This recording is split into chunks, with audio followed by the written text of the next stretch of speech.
மத்தியானம் லஞ்சுக்கு சாப்பாடெல்லாம் வச்சுருந்தோங்க. பட் ஆனால் திடீர்னு எனக்கு வந்து கொஞ்சம் பூண்டு தொக்கு செஞ்சு சாப்பிட்லான்னு திடீர்னு ஆசை வந்துருச்சுங்க.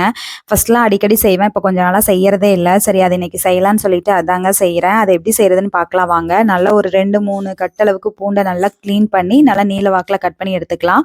அதுக்கு ஒரு கடாய் வச்சுட்டு கொஞ்சமாக எண்ணெய் கடுகு மட்டும் ஆட் பண்ணி கடுகு பொரிஞ்சதையும் இப்போ நம்ம க்ளீன் பண்ணி வச்சுருக்க பூண்டையும் ஆட் பண்ணி நல்லா வணக்கிக்கலாங்க.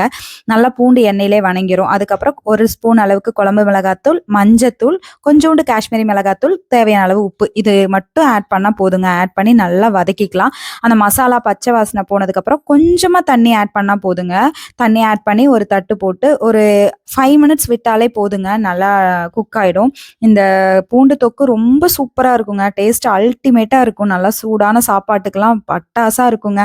அதுவும் இன்னைக்கு வந்து கொஞ்சம் குறைவான சாப்பாடு செஞ்சுருந்தாங்க. செம்ம டேஸ்ட்டாக இருந்துச்சு.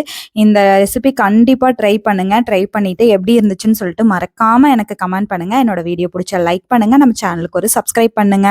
தேங்க்ஸ் ஃபார் வாட்சிங். Bye bye.